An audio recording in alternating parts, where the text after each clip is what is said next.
Welcome to You and Your Pets. I'm Jim Horton, and we're here with our resident expert, Dr. Ernest Rogers of the Maplewood Animal Hospital. And we deal on this show with a broad range of issues related to pets, from training through medical health care to how families should relate to their pets. In this particular show, we're going to focus on pets and the spring. Dr. Rogers, what are some of the dangers to pets in the springtime? Well, first let's realize what we're dealing with when we talk about the spring. Today was a very warm day and it's considered still winter. But basically what I'm looking at when I talk about spring things, I'm talking about as the weather consistently gets warmer, the days consistently get longer, we start having changes in our pets. Some of those changes relate to reproductive cycles, and some of them relate to what the families do in and around their home when it comes time for spring. It also relates to things like Easter and Passover, which we have at this time of year, and there are similar dangers to Christmas. Okay. Easter, often we have young chicks or pet bunnies that are given away as a present. What do you do for them? Well, Easter has a numerous potential for causing problems for your animals. It's been, at least when I was a child, it was a tradition that people would get live baby bunnies or live baby chicks and give them to children. Obviously, they didn't last very long. And now in this day and age of animal sensitivity, clearly it's not a wise idea to give someone ducklings or chicks or even baby bunnies unless they're prepared to make a lifelong commitment to these animals. So one of the big things we see in the spring is people giving animals that are unwanted. They end up getting left outside, they end up getting given away, or they end up unfortunately dead because people just don't know how to take care of them. That's one of the big issues with Easter and pet giving. Another big issue, just the holiday itself and all the entrapments of that holiday. For instance, we have chocolate, we have Easter grass, we have Easter eggs and Jelly beans, although they may not cause a problem for a dog or a cat. Chocolate clearly does. And we're well aware that chocolate causes problems for cats and dogs. And that problem actually, though it might not be recognized initially by the owner, dogs and cats who eat chocolate, and chocolate comes in various forms, but eating chocolate can go anywhere from having some vomition or vomiting right through to having heart conditions, because chocolate will speed up their heart, speed up their respiration, speed up their heart. And so when we talk about Easter and we talk about a lot of the typical chocolates in Easter, most of them are carob or chocolate flavoring with sugar. Even though that generally doesn't cause problems, if your dog eats chocolate candy, it's probably wise to, at the very least, contact your veterinarian or bring your dog in to have him vomit at the veterinarian's office if he hasn't already done so. Easter grass is another problem, and we all know what Easter grass is. It's a cellophane-like stuff that we put in the bottom of Easter baskets, and cats and dogs will find ways and reasons to eat this. This can cause a blockage, so that's one really big problem. Now, some of the candies that we have that are made with xylitol. Xylitol is an artificial sweetener that is put in a lot of candies and actually in some peanut butters, and this can be deleterious to the dog and cat and can cause stomach upset and other problems for a dog and cat. So Easter in and of itself can be a problem. Pet giving for that occasion can be a problem. Okay, so what do you do to pet-proof your house for Easter? Well, obviously, the bigger dogs can jump up on a counter and pull things off, and we know that that's something that smaller dogs could too. Our Maxie used to do that. Smaller dogs can jump on a chair and jump on a counter. So my point would be prevention. Just because you put candy, chocolate on the counter doesn't mean it's out of reach. So putting things in cupboards and making sure that the dog doesn't know how to open up the cupboards. Certainly we have traditional meals both for Passover and for Easter and for other holidays that occur at this time. And that involves food. Many of the foods such as garlic, and onions can prove poisonous to a dog and can cause problems on the long term for a dog or a cat. So again, prevention. Make sure that it's either in the fridge, in the oven, or locked in a closet if that's what you choose to do. Easter baskets, keep them out of reach. Unfortunately, when we talked about Christmas things, we have a Christmas tree and most people put their presents under the Christmas tree, so it's not as much out of reach. But with Easter, unless you have an Easter tree, and I don't know too many people who do, then, or a Passover bush, either way, you can still you can hide your candies and your other things away from your dog. Clearly, many people like to hide eggs for their children to find. You can use the plastic eggs, and put candies inside them, which sort of helps, but you still got to keep your eye on a dog or a cat. And I think the rule is everyone's heard of the 2-second or the 5-second rule, where if you drop something on the floor and you pick it up in 5 seconds, it's okay. Well, that's fine unless you have a 2-second dog, in which case you don't generally get to get it. So keep that in mind. Dropping things on the floor can be a problem for both dogs and cats. So very often, though, at Easter, the real munchkins will be given a little basket that they'll be carrying around with them, and it'll have Easter grass in it, and it'll have chocolates in it, and they'll go out and they'll hunt, and they'll put the eggs in the basket. And the basket is riding about 1 inch above the floor because they're little people. Is that something that should be prevented? Well, clearly, we don't want the dogs jumping on the kids, number one. But number two, we also don't want the dogs getting into the Easter eggs and Easter baskets that the children are carrying. So if your dog is of a nature that they want to play, or they want to get into things like chocolates, or they want to get into things like grass, then the issue would be try and restrict your dog from getting into that environment, or limit the environment so the dog can't get in. Either way, again, prevention is the issue here when we're talking about the holidays. And that's really the line that I would give to anyone for any holidays. July 4th, Labor Day, Martin Luther King, to any day that you're going to have excessive amounts of food, more than normal, try and separate that from your dog or cat. Okay. Let's turn now to spring cleaning. What are the hazards to pets during the top to bottom house cleaning? Well, we see a lot of people who in the spring decide that it's important that I get my entire house cleaned. I guess I'm not really one of them, but we see many people who believe that that's the time for cleaning the house, putting additions, making fixes in the house and the yard. So one of the things we find with a dog or a cat is that as you're spring cleaning, you're using different chemicals. Chemicals that you might not usually use. These can pool and can cause a problem. You leave the garage door open, maybe someone spilt a little bit of ethylene glycol or antifreeze. 2 laps of that for a cat can make them very, very sick. So when you're spring cleaning, 3 things come to mind initially. Make sure access is limited for your dog. Don't leave, a lot of people like to leave the doors and windows open. Dogs and cats will lean against screens, fall out, will try and get out if the door is open. Dogs don't necessarily see that there's a screen there and they might run right through it. Giving access to areas that they normally don't get access to, the basement, the garage. Often these things are things that we worry about because we're cleaning. We open up the door, we want the breeze to come through. Well, the dogs don't understand that that's not where they should go. So again, supervising your dog very, very carefully. And then again, spring cleaning involves opening up certain areas that haven't been opened up before. There could be rat poisons that you've put in there from months or years before. There can be other issues with animals getting into cupboards that they shouldn't get into. And then, of course, in the spring, people like to renovate. And so taking down walls can be a hazard to a dog or a cat. I had one client who had their cat climb into the wall, and it was a rather large cat. It was over 20 pounds. Got into the wall and ended up getting stuck on top of hot water pipes. Oh my. And unfortunately, all 4 feet had been burned very, very seriously. And the only way they could get the cat out was first find it, and then once they found it, they had to break open the wall to get the cat out. So cleaning and opening up areas where the cats normally can't or dogs can't normally get, and now they find.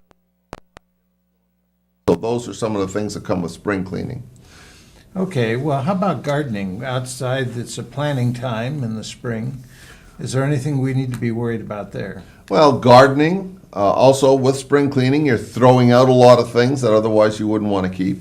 And so when you go out into your garden, you have these things in your garden that can be a problem. Many people, when it's been raining, many people have a runoff, and that runoff can carry parasites, which if the dog drinks out of a puddle, can cause a problem for them. Some people have compost heaps, and a dog getting into a compost heap, even though it's old, rotted food, a dog really doesn't understand that. And if it smells good enough to either roll in or eat, you can have a potential problem. Clearly, when you're gardening, you're outside. If you take your dog outside with you, this is the time when we start seeing bees and wasps starting to circulate. Flowers are coming up, so we have pollen.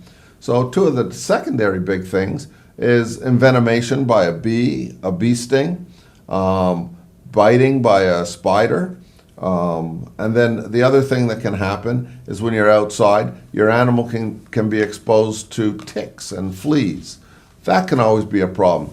Even though we see ticks and fleas don't seem to abate and they seem to be out even in January and February, the spring, the animal is outside more often, usually supervised, but outside more often, and therefore the animal is going to get itself in problems by going under low bushes, picking up ticks.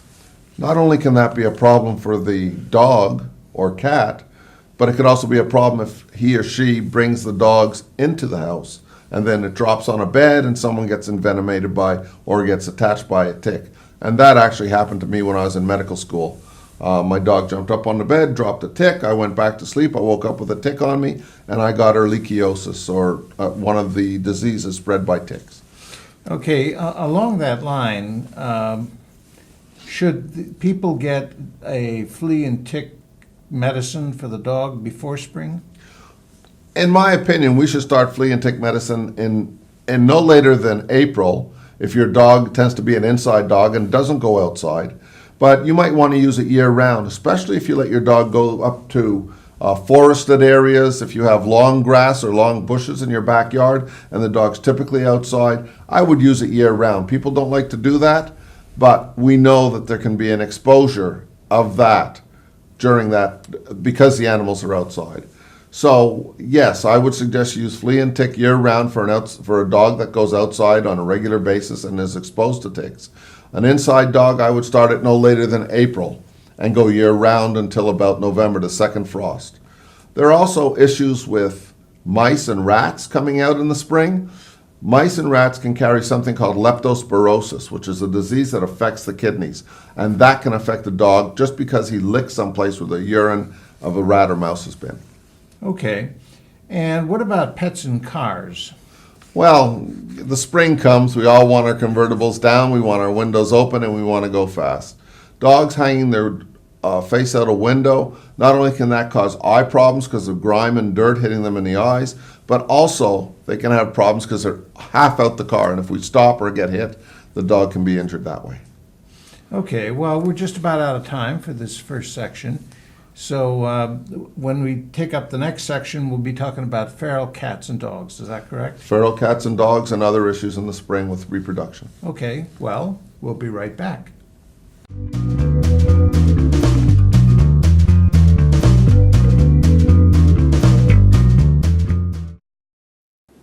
After 17 years working as a mason, Mike was laid off. I met him when he came into the library looking for help. He found a job opening, but the application was only online. Mike said he'd spent his entire life around tools, but had never used a computer. I showed him how, and he ended up applying for numerous jobs online. I saw Mike the other day. His new computer skills paid off. He's working again. New Jersey libraries are transforming lives. Tell us your story. Welcome back to You and Your Pets. I'm Jim Horton, and we're here with our resident expert, Dr. Ernest Rogers of the Maplewood Animal Hospital. And we've been talking about pets and the spring. But I'd like to turn this section of the show over to feral cats and dogs and what we should do about them. So what happens in the spring? Well, the spring is a time for most animals, whether they're feral or domestic, living with us, living outside, or even wild animals, The elongating day, the days are getting longer. Even today, the day was a little bit longer than it had been previously. And that starts from about December 21st. It gets longer and longer. And that signals the brain of an animal, to start making reproductive hormones. So the females start coming into heat. That gives off pheromones, which attracts the males. In a dog and cat, the gestation period, or the period from the time they conceive to the time the animal is born, the pet is born, the kitten or dog, puppy is born, is between 60 and 65 days, usually around 63 days. So we're starting to see, now that the days are getting longer, the hormones are coming on, in the next 2 or 3 or 5 weeks, we will start seeing more and more feral animals being outside, and more feral animals becoming impregnated by intact male animals. In cats, we hear yelling and screaming all night, and that sort of is a sign that something's going on. And dogs might not make as much of a noise, but then when they're finished, they look like a push me pull you. They're facing opposite directions, and that indicates that they have tried to impregnate a female. So as the days get longer, we see more and more cats and dogs becoming pregnant. And 63 days later, April, May, sometimes as late as June, we can see puppies and kittens. And so it's always a difficult situation in any town to have feral animals. And so as the reproduction cycle goes on, even animals that have been chased away may still crawl under your porch, cause a problem, and have kittens. Okay, and what should a homeowner do in the case of feral cat kittens and canine puppies? Well, we know that if a female dog gives birth to puppies and a female cat gives birth to kittens, we know that these animals will typically hide. They will try and hide their puppies and keep them someplace where it's warm and sheltered, whether that's under your house or whether that's in your backyard, under a shed, or whether that's in your garage if they can get into your garage. The issue here is twofold. One, mothers tend to be very aggressive in protecting their young ones. This is not true only of birds, of dogs and cats, but also of birds. And we always see in the spring some poor guy walking along the sidewalk getting attacked by some bird flying down on him. Mothers tend to be protective. And so one of the issues is that if you find a cat or a kitten and you go to pick up the kitten and the mother is around, there's a potential you can get attacked. Not because the mother wants to attack you, because she wants to protect her baby. If you find a kitten out in the middle of nowhere crying, there are two options, two reasons why that could happen. One, the mother's been killed, the baby has gotten away from the nest. So chances are there's more than one baby. The second reason is often cats and dogs have a sixth sense about abnormal animals, and they will leave it out to die. That's just part of the routine. Certainly, if you see an animal all by itself, your best recourse is not to touch it, but to call the animal control officers. Animal control officers are trained in a way to assess this animal from a distance and decide whether or not there are other animals around, which is necessary, or whether or not this is an abnormal animal that maybe has to be taken care of. And by abnormal, I don't only mean anatomical problems of a birth or cardiac problems or other problems like that. Also animals that may be infected with rabies, and we never know whether an animal is infected with rabies. It's not common in New Jersey, but it's not uncommon. It's not something we see. And the statistics tell us that many animals, even in Essex County, come down with rabies. And so in that case, my recommendation to anyone finding a nest of kittens or dogs, that they call the animal control officer, and the animal control officer is equipped and has backup to take care of these animals. So that would be my first suggestion. If you decide you want to keep an animal, first thing to do, if you can get it and you get bitten, that's a problem. But if you can get it and you feel that you want to keep it as a pet, then the first thing you do before you bring it into your house is take it to your local veterinarian, have it examined, and follow what he or she says in terms of the care of that animal. Okay. Spring is often a time when families get new pets. We're getting a new puppy dog in our house. What are the first things that the owners should do in relation to the pet? Well, a lot depends on who the breeder or the kennel person is that's getting you the pet. Clearly, they have had a veterinarian examine these pets in most cases, and the pets have at least been started on their vaccines. If you're adopting a pet either from a feral situation or you're adopting a pet that you have found online or whatever, the first thing you have to do is make sure that they're healthy. So if you have vaccine records or you have other records, bring it into your veterinarian. Your veterinarian will do an examination, will follow up with the animal and make sure that the vaccines have been given, and if not, they'll start a regimen of vaccines. And many times it's distemper vaccine is often given 3 times at 3-week intervals. Rabies cannot be given before 3 months. However, many people believe, and I don't know where they get this belief, that an animal shouldn't have rabies until it's a year. Once an animal is 3 months, it should have rabies. There are other vaccines that are appropriate. Outside cats should probably have feline leukemia vaccine, but before that's given, they should be tested for feline leukemia and feline AIDS. Many outdoor feral cats that come in, as we talked about earlier, have the potential to have rabies, but it's unlikely. Not impossible, but unlikely. But certainly being exposed to feline leukemia and feline AIDS is an issue. Bringing a cat into your house that appears healthy, it's a difficulty, because if you already have cats and you bring a new cat into the house, a cat before approximately 9 to 12 months, if we test it for feline leukemia, feline AIDS, potentially we can have a false positive, because the mother may have had it and given the milk to the baby. The baby has passive immunity or antibodies that are just floating around but not made by the kitten. And then when you test it, oh, look, it's positive for feline leukemia, feline AIDS. Then you got to decide what you're going to do with the cat.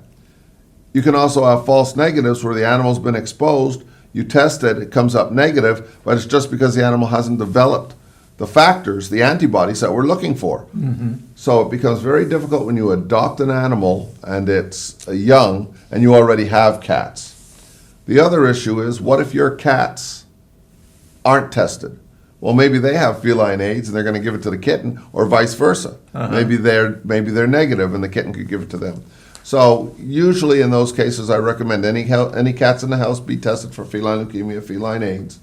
And so if you've gotten a new kitten or found a kitten outside, if you're lucky enough to get one from a breeder, then chances are you know these facts before you get it. If you find it outside, these are the facts you have to contend with. But before you get attached to that pet, taking it to a veterinarian is often the best first choice.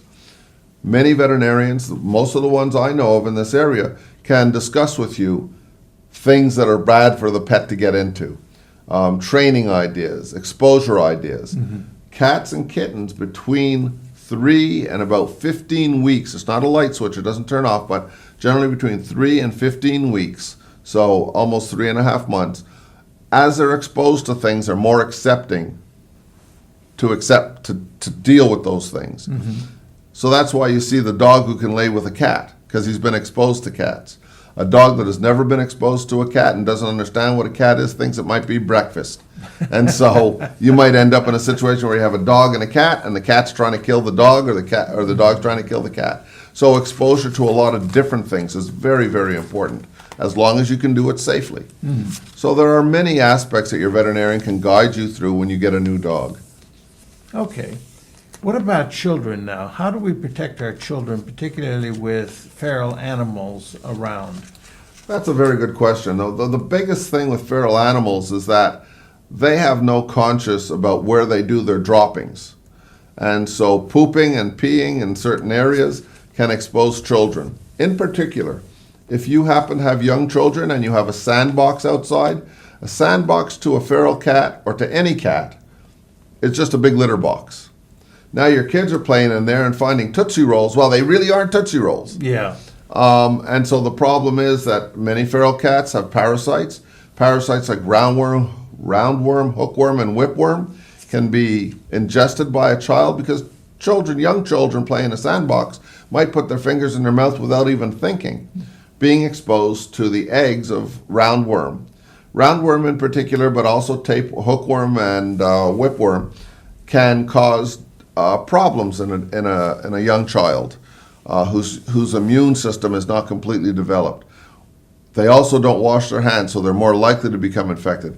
Once they're infected, we have a problem, and that parasite can run around the body and cause liver damage, cause brain damage. I have one friend who actually has partial blindness because she was exposed to roundworm. So bringing in a poop sample for your new cat or covering your sandbox so that nothing can get in there is another aspect. Feral cats carry other diseases. Obviously, when they're having kittens, feral dogs and cats can be more aggressive. Feral dogs and cats, when they're feral, carry parasites, ticks. We see giardia in ponds. They will drink out of a puddle and they'll pick that up and have diarrhea. So we know that there are a lot of issues with our feral animals, but also any birds. We're now seeing bird flu. I think it was Chicago where they had bird flu in cats, and that's devastating. Okay, well, along that line, what should be the standard rule? Always see the veterinarian first? I think you have to make your own decisions, but that would be my guidance to anyone. I think anytime you have an animal and you're not sure about what's going on, or it's a new animal, getting guidance on how to proceed is always a good idea using your veterinarian. Clearly, veterinarians have been educated with 4 years of medical school, and the majority of us have had 4 years of undergraduate in some related subject. So we have 8 years of education, plus all the experience we had to come in and help guide you. Going to the pet store is not necessarily the right thing to do. In my opinion, it's not the right thing to do, to get someone who works at a pet store to do that. But what I really want to emphasize is that the spring can have a lot of dangers. You must supervise your pets. And certainly, if we see any other problems, bring them to your veterinarians. But I want people out there to understand, if you have a question about this program or any other program, feel free to email me at maplewoodAH@comcast.net. There's a lot we can go over and a lot we can discuss by email, but eventually I'm going to have to see that pet, or whoever you decide to see that pet. Okay. Well, we only have a few seconds left. Is there any last words? Yeah, I think we all love spring. We all love what happens in the spring. We all love having the kind weather, the nice weather, and being outside. Supervision is the key to anything in the spring. Okay, well, thank you very much. This has been You and Your Pets. I'm Jim Horton. Thank you for watching.